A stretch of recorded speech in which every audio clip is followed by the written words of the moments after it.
Long years ago, we made a tryst with destiny, and now the time comes when we shall redeem our pledge, not wholly or in full measure, but very substantially. At the stroke of the midnight hour, when the world sleeps, India will awake to life and freedom.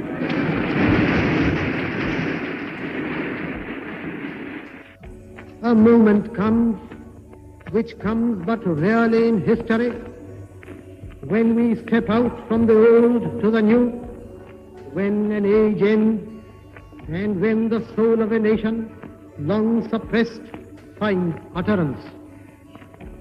It is fitting that at this solemn moment we take the pledge of dedication to the service of India and her people, and to the still larger cause of humanity. At the dawn of history, India started on her unending quest, and trackless centuries are filled with her striving and the grandeur of her successes and her failures. Through good and ill fortune alike, she has never lost sight of that quest or forgotten the ideals which gave her strength. We end today a period of ill fortune, and India discovers herself again. The achievement we celebrate today is but a step, an opening of opportunity to the greater triumphs and achievements that await us. Are we brave enough and wise enough to grasp this opportunity and accept the challenge of the future?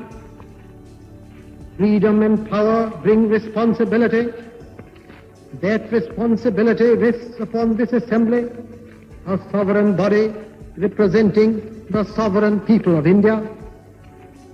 Before the birth of freedom, we have endured all the pains of labor, and our hearts are heavy with the memory of this sorrow.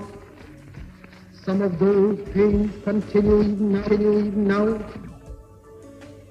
Nevertheless, the past is over, and it is the future that beckons to us now. That future is not one of ease or resting, but of incessant striving, so that we might fulfill the pledges we have so often taken and the one we shall take today. The service of India means the service of the millions who suffer. It means the ending of poverty and ignorance and disease and inequality of opportunity. The ambition of the greatest man of our generation has been to wipe every tear from every eye. That may be beyond us, but so long as there are tears and suffering, so long our work will not be over. And so we have to labor and to work hard to give reality to our dreams.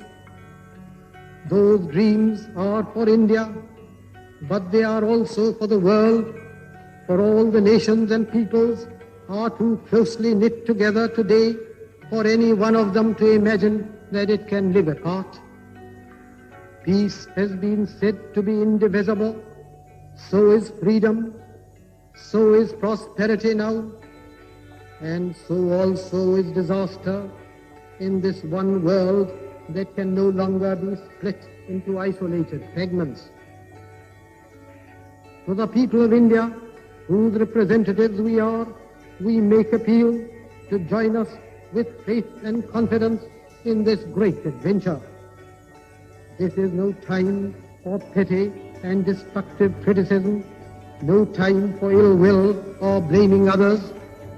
We have to build the noble mansion of free India where all her children may dwell.